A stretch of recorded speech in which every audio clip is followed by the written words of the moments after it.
నమస్కారం, welcome to NXTG news. ఈనాటి వార్తా విశేషాలు. బంగాళాఖాతంలో అల్పపీడనం ప్రభావంతో రాష్ట్రంలో కురుస్తున్న భారీ వర్షాలు, వరదలపై సీఎం చంద్రబాబు ఉండవల్లిలోని నివాసంలో వీడియో కాన్ఫరెన్స్ నిర్వహించారు.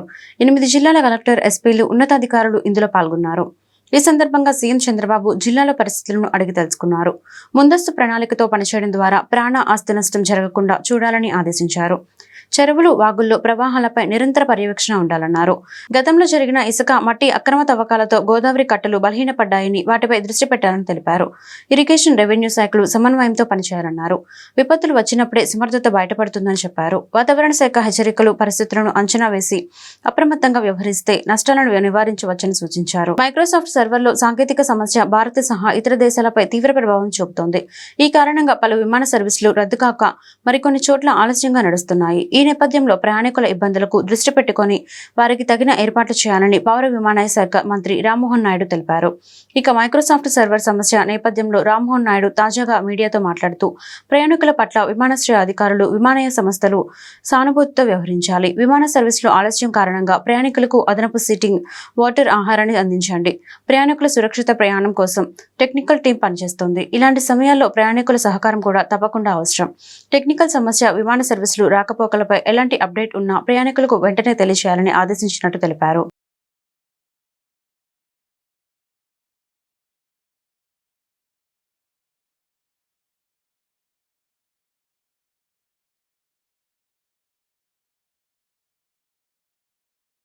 కి సంబంధించి ప్రపంచవ్యాప్తంగా మైక్రోసాఫ్ట్ తాలూకా సాఫ్ట్వేర్ ఒకటి, అజూర్ అన్న సాఫ్ట్వేర్, క్లౌడ్ సాఫ్ట్వేర్, దాంట్లో చిన్న సమస్య వచ్చింది. దానివల్ల ప్రధానంగా అమెరికాలో ఉన్నటువంటి ఫ్లైట్స్ కి ఎక్కువ సమస్య వస్తుంది. నేను ఇప్పుడే మా తాలూకా సెక్రటరీతో కూడా మాట్లాడాను.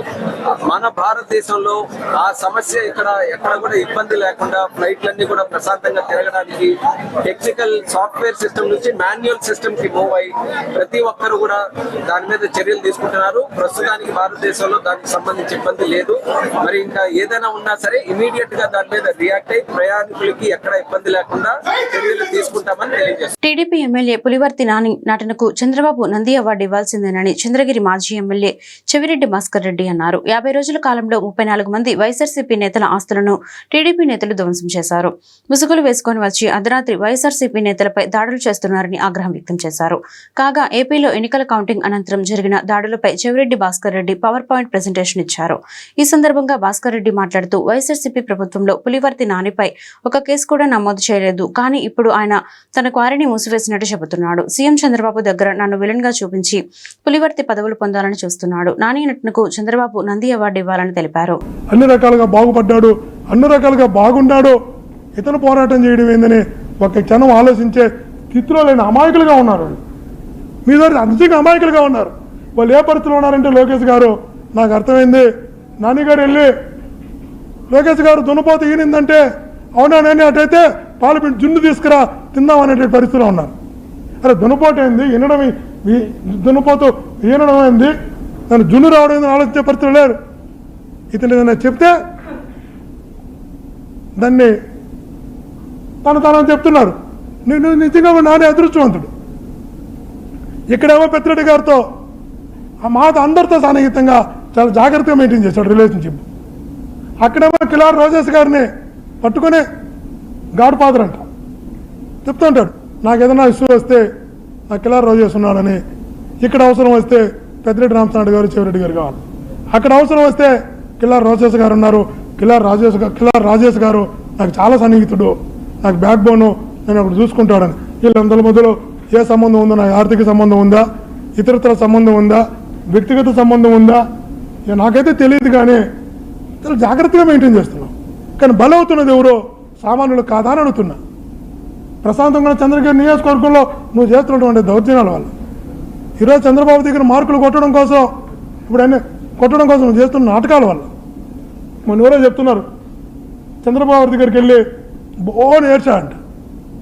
ఏడ్చి సార్ రాక్షసు సార్ చెవిరెడ్డి భాస్కర్ రెడ్డి దుర్మార్గుడు సార్, అతని నుంచి నేను బయటపడాలంటే నాకు మంత్రి ఇవ్వండి సార్, తుడా చైర్మన్ ఇవ్వండి సార్, ఏదో కార్పొరేషన్ ఇవ్వండి సార్, కొండపైన దర్శనాలకు ఒక 50 ఇవ్వండి సార్, ఇవ్వలేకపోతే ఒకతంతో అప్లికేషన్, అతను తట్టుకోవాలంటే నన్ను గుర్తించండి సార్ అన్నట. ఎందుకంటే నాకు అర్థం కాకుండా గుర్తించేది 5 సంవత్సరాలు ఎప్పుడు జైలు వినావా, ఎప్పుడు పోలీసు అయినా వినావా, 5 సంవత్సరాలు వ్యాపారాలు ఎప్పుడైనా ఆపేవా, 5 సంవత్సరాలు నీకు ఏమైనా చిన్న ఇబ్బంది కలిగిందా? నాకు అర్థం కావడం. ఈరోజు వచ్చేటప్పటికి సామాన్యులు సఫర్ చేస్తున్నారు. చిత్తూరు నుంచి తీసుకొస్తున్నారు, నంగమంగళం నుంచి, రాణిపేట నుంచి క్వారీలో పనిచేసే వాళ్ళని తీసుకొచ్చి వాళ్ళకి ముసుగులేసి కొట్టిస్తున్నాం. అరే 50,000 70,000 వాళ్ళతో కొట్టిస్తున్నావు. అదే వ్యక్తి ₹1,00,000 మేము ఇస్తే మీ మనసులు కొట్టరా వాళ్ళు వచ్చి? ఈ సంస్కృతి తిరుపతి కావాలన్నా మనకి? ఈ సంస్కృతి తిరుపతికి అవసరమా అని అడుగుతున్నా. తిరుపతి లాంటి పుణ్యక్షేత్రంలో ముసుగులేసుగా మేము కొట్టే అవసరమా? వ్యాపారాలు ధ్వంసం చేసే అవసరమా? ఎక్కడికి వెళ్తున్నాం మనం? నాకు ఇప్పుడు కూడా అర్థం కానటువంటి విషయం ఏంటంటే దానివల్ల తను సాధించేది ఏందో అర్థం కావడం. ఒక చంద్రగారి నమ్మి పదవి ఇస్తే తెచ్చుకో, మంచిదే, మేము కూడా సంతోషిస్తాం. చంద్రగారికి చెందినటువంటి ఒక వ్యక్తికి ఒక గౌరవపదమైన పదవి వచ్చింది, సంతోషించే వాళ్ళ తప్ప బాధపడేటువంటి చిన్న మనస్తత్వం కాదు మాది. మీకు ఒక వీడియో చూపిస్తా. ఈ వీడియో కూడా మీరు చూడాలా. ఒక నాయకుడు అనేవాడు ఎప్పుడు కూడా, మళ్ళా చెప్తున్నా, ఒక నాయకుడు అనేవాడు ఎప్పుడు కూడా ఒక మాట మాట్లాడితే జడ్జిమెంట్ లాగా ఉండాలి.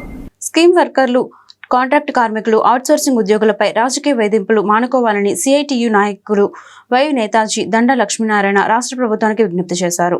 ఎన్నికల ముందు రాష్ట్ర ముఖ్యమంత్రి నారా చంద్రబాబు నాయుడు అసంఘటిత కార్మికులకు ఇచ్చిన హామీలను అమలు చేయాలన్నారు. బ్రాడీపేటలోని సిపిఎం జిల్లా కార్యాలయంలో ఏర్పాటు చేసిన మీడియా సమావేశంలో వారు మాట్లాడుతూ, ప్రభుత్వం మారగానే అంగన్వాడీలు, కాంట్రాక్ట్ కార్మికులు, యానిమేటర్లను చట్టవిరుద్ధంగా తొలగిస్తున్నారని మండిపడ్డారు. అలా తొలగించిన వారిని తిరిగి విధుల్లోకి తీసుకోవాలని డిమాండ్ చేశారు. ప్రజలకు మెరుగైన పాలన అందించడానికి ఎన్డీఏ కూటమి ఎన్నుకుంటేనే తీరా కార్మికులు ఉసురు పోసుకుంటున్నారని ఆక్షేపించారు.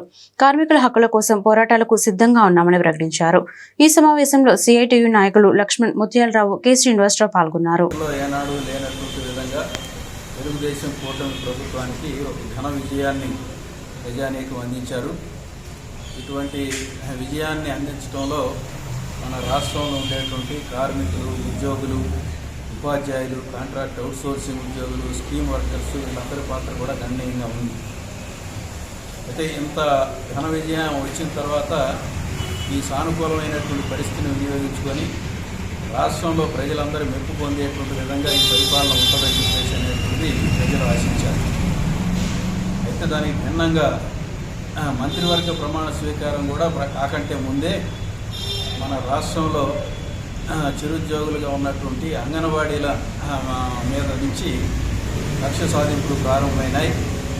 ఈ కక్ష సాధింపులు అంగన్వాడీలని మీరు ఉద్యోగాల్లోకి రావద్దు, మీరు రాజీనామాలు చేయండి, రాజీనామాలు చేసేదాకా మిమ్మల్ని డ్యూటీలు కూడా రానియమని చెప్పేసి ప్రత్యక్షంగా అడ్డుకోవటం అనేటువంటిది మన ఉమ్మడి గుంటూరు జిల్లాలో ప్రారంభమైంది. అట్లాగే కాంట్రాక్ట్ అవుట్సోర్సింగ్ ఉద్యోగులైనా సరే వాళ్ళని తొలగించాలి అని చెప్పంటే సహజ న్యాయ సూత్రాలు పాటించాల్సిందే. దానికి భిన్నంగా తొలగింపులు చేస్తే చెల్లుబాటు కాదు అనేటువంటి సుప్రీంకోర్టు ఇచ్చినటువంటి తీర్పు. దానికి భిన్నంగా కాంట్రాక్టు ఉద్యోగులుగా ఉండేటువంటి వాళ్ళని నోటి మాటగా మీరు ఇక్కడి నుంచి ఉద్యోగాల్లోకి రావద్దని చెప్పేసి నోటి మాటగా తొలగించడం అనేటువంటిది జరుగుతూ ఉంది.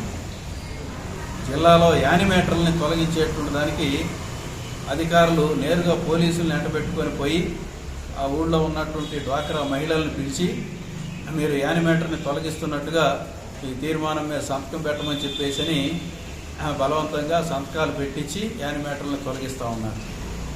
ఇటువంటివన్నీ కూడా చట్టవిరుద్ధమైనటువంటి చర్యలు. ఇలాంటి చట్టవిరుద్ధమైనటువంటి చర్యల్ని సిఐటియు తీవ్రంగా ఖండిస్తూ ఉంది. ఈ చర్యలన్నింటినీ కూడా రాష్ట్ర ప్రభుత్వం అట్లాగే ప్రజాప్రతినిధులు ఉండేవాళ్ళు, అధికారులు ఉండేటువంటి వాళ్ళు వీళ్ళందరూ కూడా తక్షణమే మానుకోవాలి అని చెప్పేసి సిఐటియు డిమాండ్ చేస్తూ ఉంది. అట్లా ఇప్పటికే ఈ 15 రోజుల కాలంలో కొంతమందిని ఆల్రెడీ తొలగించారు. ఇట్లా చట్టవిరుద్ధంగా తొలగించినటువంటి వాళ్ళందరినీ కూడా తిరిగి పనిలో పెట్టుకోవాలని చెప్పేసి అనేటువంటిది కోరుతా ఉంది. అట్లాగే ఈ ఉద్యోగులు, కార్మికులు ఉండేటువంటి వాళ్ళు వాళ్ళ ఉద్యోగాలు నిలబెట్టుకునేటువంటి దానికోసం, అట్లాగే తమ హక్కుల్ని నిలబెట్టుకునేటువంటి దానికోసం ఆయా సంఘాల ఆధ్వర్యంలో పోరాటాలకి సన్నద్ధం అవుతూ ఉన్నారు. అటువంటి పోరాటాలన్నింటినీ కూడా సిఐటియు ప్రత్యక్షంగా బలపరుస్తుంది అని చెప్పేసి అనేటువంటిది తెలియజేస్తా ఉన్నాం. ఇప్పటికైనా మరోసారి ప్రభుత్వానికి, అధికారులకు విజ్ఞప్తి చేస్తాం. టీడీపీ అధికారంలోకి వచ్చిన తర్వాత స్కీమ్ వర్కర్లపై, చిరు ఉద్యోగులపై రాజకీయ వేధింపులు బాగా పెరిగిపోయినాయి. ముఖ్యంగా కనీస న్యాయ సూత్రాలు కూడా పాటించకుండా, నోటీస్ కూడా ఇవ్వకుండా వీళ్ళందరినీ తీసేస్తూ ఉన్నారు. ఈరోజు వాళ్ళు అడిగితే చెప్పేది ఏంటంటే వీళ్ళందరూ మా పార్టీ కాదు, కాబట్టి మా పార్టీ అధికారంలోకి వచ్చింది కాబట్టి టీడీపీ వాళ్ళని పెట్టాలి అని చెప్పేసి అంటున్నారు.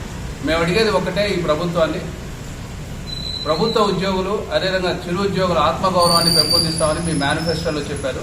కానీ ఈరోజు అధికారంలోకి వచ్చిన తర్వాత రాజకీయ ముద్రలు వేసి మీరు గెలిచే వరకు వీళ్ళు టీడీపీ వాళ్ళు ఎంతమంది ఓటేస్తారో కూడా తెలియని పరిస్థితిలో ఉన్న మీరు ఈరోజు అనూహ్యమైన విజయం సాధించిన తర్వాత అందరికీ వీళ్ళు వైసీపీ ముద్రలేసి తీసేయటం ఎంతవరకు న్యాయం అని చెప్పేసి మేము ఈరోజు అడుగుతున్నాం.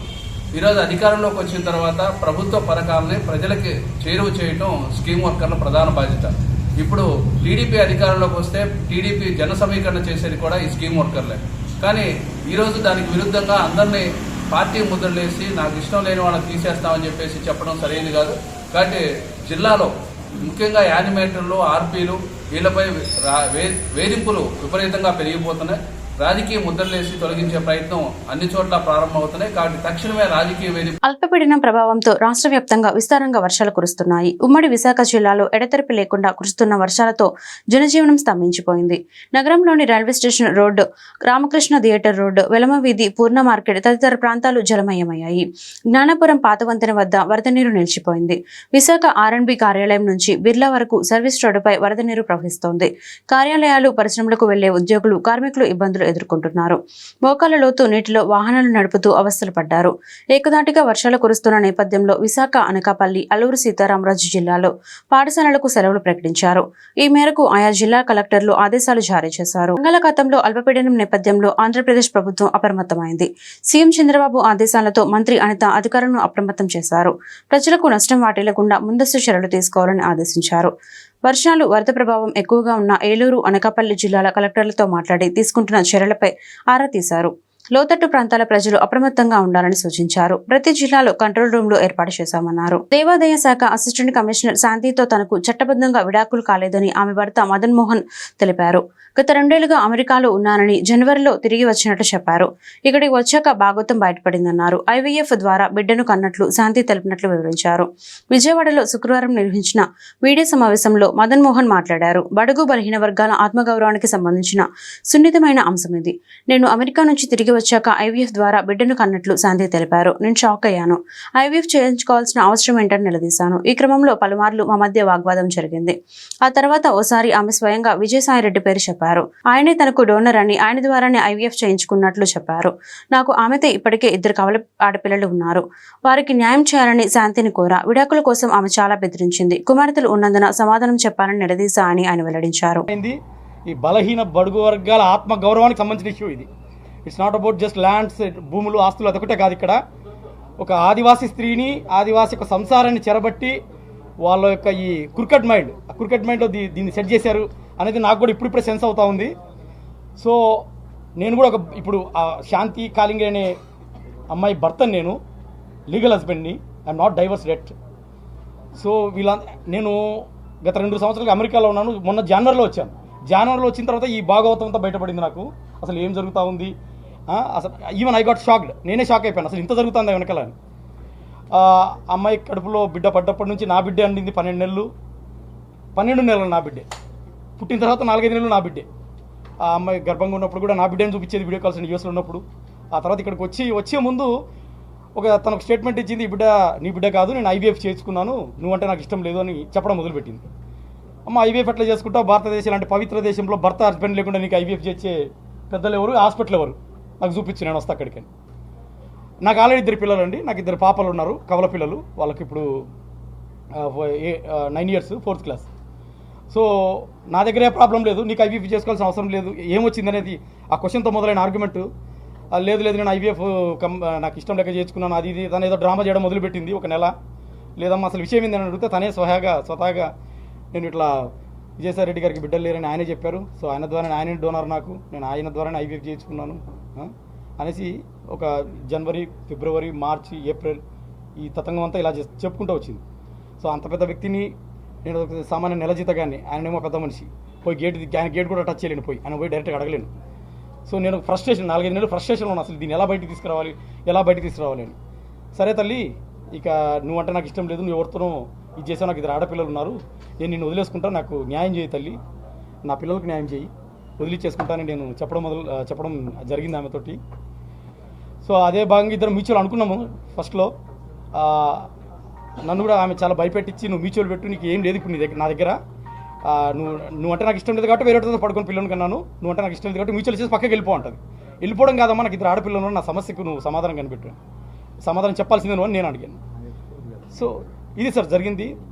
సో ఈ ఫ్రస్ట్రేషన్లో నేను ఆమె ఎక్కడైతే డెలివరీ అయిందో అపోలో హాస్పిటల్ వైజాగ్ అక్కడికి వెళ్ళాను. ఐఎమ్ ద లీగల్ హస్బెండ్, మీరు అక్కడ వైజాగ్ హాస్పిటల్కి వెళ్ళండి. హాస్పిటల్కి వెళ్ళి నేను లీగల్ హస్బెండ్ కాబట్టి వెళ్ళి అమ్మ పలానా డేట్న పలానా బాబు పుట్టాడని హాస్పిటల్లో అడుగుతాను. ఫట్ నా పేరు చూశారు, శాంతి చూశారు, కొట్టి పేరు తీసి డాక్యుమెంట్ ఇచ్చారు. ఫ్రంట్ ఆఫీసర్ నా పేరే ఉంది. I'm the legal husband, Manipati Madan Mohan, husband of Kalingiri Shanti, కాబట్టి డాక్యుమెంట్స్ ఇచ్చారు. లేకపోతే ఇవ్వరు కదా, హస్బెండ్ కాకపోతే ఇవ్వరు కదా. ఎట్లా ఇస్తారు వాళ్ళు? మీరు కావాలంటే డాక్యుమెంటేషన్స్ కూడా ఉన్నాయి, దీంట్లో చూపిస్తాను మీకు, హాస్పిటల్ నుంచి తెచ్చిన ఒరిజినల్ డాక్యుమెంట్స్. నేను హాస్పిటల్లో నాకు కేస్ షీట్స్ కావాలంటే కేస్ షీట్స్లో డీటెయిల్స్ కావాలని అడిగితే అప్పుడు వాళ్ళు 11 గంటలకి రికార్డ్ రూమ్లోకి వెళ్ళి ఒక 4,000 పే చేస్తే మదర్ది బేబీది separate case sheets. RTC bus stand సమీపంలో నూతనంగా ఏర్పాటు చేసిన Rudra sweets and bakery shop ను గుంటూరు పశ్చిమ ఎమ్మెల్యే గల్లమాధవి లాంఛనంగా ప్రారంభించారు. ఈ సందర్భంగా ఎమ్మెల్యే మాట్లాడుతూ బస్టాండ్ సమీపంలో ప్రయాణికుల సౌలభ్యం కోసం రుద్ర స్వీట్స్ అండ్ బేకరీ ఏర్పాటు చేయడం అభినందనీయమన్నారు.